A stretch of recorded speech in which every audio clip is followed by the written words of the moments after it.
आप सभी वैष्णवजन को श्री हरिवंशी श्री सद्गुरुदेव भगवान की जय हो। श्री राधा वल्लभ लाल की जय हो। श्री वृंदावन धाम की जय हो। बहुत ही सुंदर प्रसंग श्री मीराबाई जी का हम गुरु कृपा से कथन और श्रवण कर, मनन और चिंतन कर अपने हृदय में, अपने आचरण में उतारने का प्रयास करेंगे। श्री मीराबाई जी। जैसे तैसे मीरा को पुनः चेतना आई। उन्होंने आंचल से मुंह पोंछा और फिर भोजराज की ओर देखकर दृष्टि झुका ली। आप कुछ फरमा रही थी? भोजराज ने याद दिलाया। हुक्म, क्या अर्ज कर रही थी? वे मुस्कुराई। मैं तो पागल हूँ। आपको कोई अशोभन बात तो नहीं अर्ज कर दी मैंने? नहीं हुक्म। आप ठाकुर जी से विवाह की बात फरमा रही थी कि कक्ष में पधारने पर आपने प्रणाम किया और मीरा खोए से स्वर में बोली।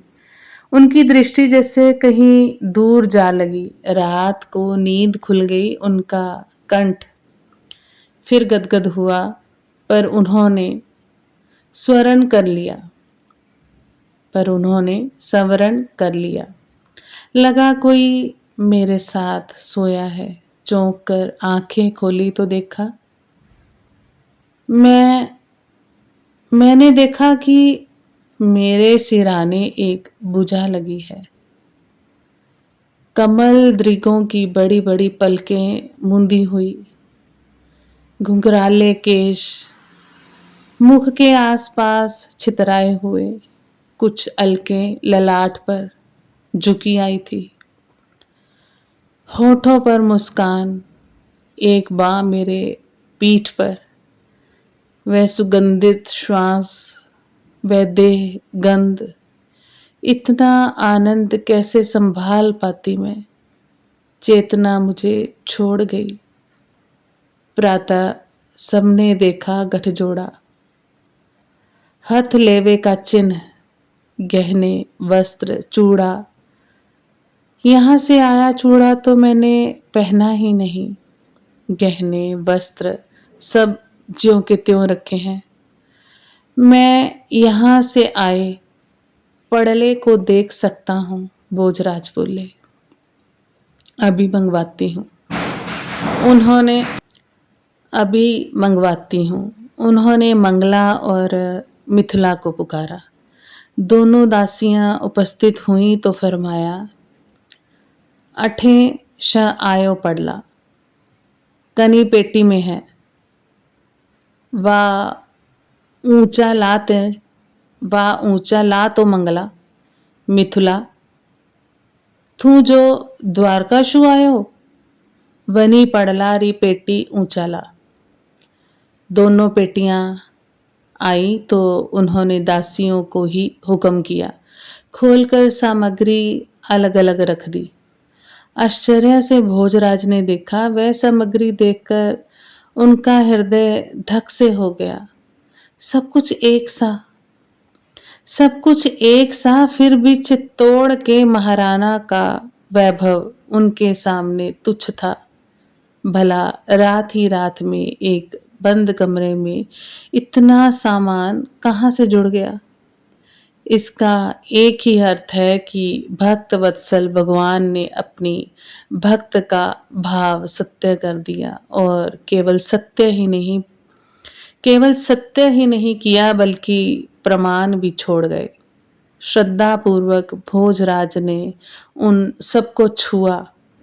सब यथा स्थान रखकर दासियां चली गई तो भोजराज ने उठकर मीरा के चरणों में माथा धर दिया। अरे ये क्या कर रहे हैं आप?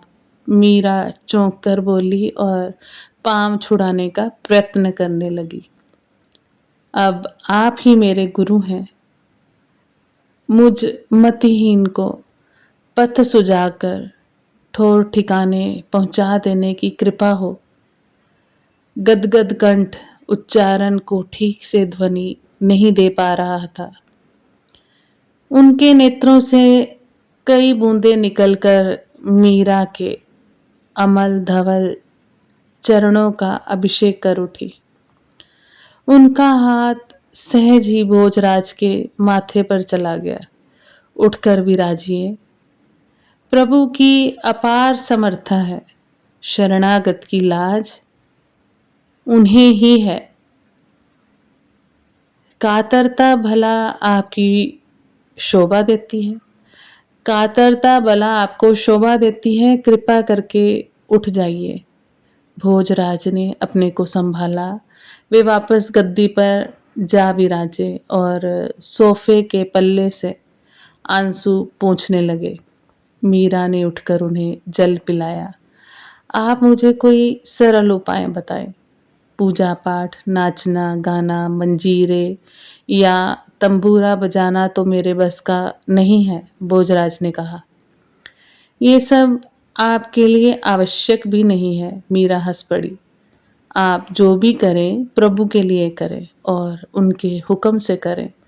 जैसे स्वामी सेवक की आज्ञा से अथवा उनका रुख देखकर कार्य करता है। जो भी देखें उसके हाथ की कारीगरी देखें। कुछ समय के अभ्यास से सारा ही कार्य उनकी पूजा बन जाएगा। कुछ समय के अभ्यास से सारा ही कार्य उनकी पूजा बन जाएगा। युद्ध भूमि में शत्रु संहार, आखेट में जानवरों का वध, न्यायासन पर बैठकर अपराधियों को दंड भी क्या उन्हीं के लिए है? हाँ हुक्म, मीरा ने गंभीरता से कहा। नाटक के पात्र मरने और मारने का अभिनय नहीं करते हैं क्या? नाटक में तो मरने और मारने वाले दोनों ही जानते हैं कि तलवारें लकड़ी की हैं। ना मैं मरूंगा और ना वह मुझे मारेगा, किंतु मैं तो आध मन की भारी सांग लेकर लोगों के मस्तक प्रातः से सायंकाल तक ऐसे काटता रहता हूँ, मानो किसान खेत की फसल काटता है। उनके मुंड कटे धड़ से रक्त उबल उबल कर धरती को सींचता रहता है। सोचता हूँ कि एक दिन ऐसे ही इस देह का रक्त भी मेरी मातृभूमि का रिक्त कर देगा। सोचता हूँ कि एक दिन ऐसे ही इस देह का रक्त भी मेरी मातृभूमि को रिक्त कर देगा। उन्हीं पात्रों की भांति आप भी यह समझ लीजिए कि ना मैं मरता हूँ, ना वो मरते हैं, ना मैं मारता हूँ। केवल मैं उन्हें उनके गंदे वस्त्र से प्रभु की आज्ञा अनुसार मुक्ति दिला रहा हूँ। यह देह वस्त्र ही तो है, ये देह वस्त्र ही तो है। जब इस देह से बहुत सी देहों का भय उपस्थित हो जाता है तो उसे बदलना प्रभु अवश्य मानते हैं और किसी को या आपको निमित्त बनाकर उस देह रूपी वस्त्र को फाड़कर नष्ट कर देते हैं। तब वह आत्मा नवीन देह धारण करके शुभ कर्म के लिए प्रस्तुत हो जाती है। इस प्रकार देह ही देह को नष्ट और उत्पन्न करती है। आत्मा तो विशुद्ध परमात्मा का अंश है। इसमें राग, द्वेष, क्रोध, मोह कैसे आ सकता है? ये सब त्रिगुण के खेल हैं। जगत प्रभु का रंगमंच है जो सर्वत्र है। उसमें अवकाश कैसे, कहाँ से आएगा? अपने को कर्ता मानकर व्यर्थ बोझ नहीं उठाएं। कर्ता बनने पर तो कर्म फल भी भुगतना पड़ता है। तब क्यों ना दानकिया मजदूर की तरह जो वह चाहे वही किया जाए।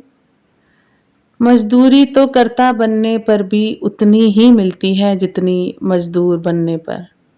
साथ ही स्वामी की प्रसन्नता भी प्राप्त होती है। अवश्य ही ये ध्यान रखने की बात है कि जो पात्रता आपको प्रदान की गई है उसके अनुसार अभिनय में कमी ना आने पाए। इस प्रकार से मीरा भोजराज की गुरु ही बन गई। नित्य ही उनके साथ कोई न कोई आध्यात्मिक चर्चा चलती रहती और वे बड़े ही धैर्य से भोजराज की हर शंका का समाधान करती। भोजराज ने भी जैसे अपना आगे का मार्ग निश्चित कर लिया। उस दिन के बाद से वह और भी गंभीर हो गए। अब उनका अधिकांश समय या तो युद्ध भूमि में बीतता या फिर महल में मीरा के पास आध्यात्मिक चर्चा करते हुए।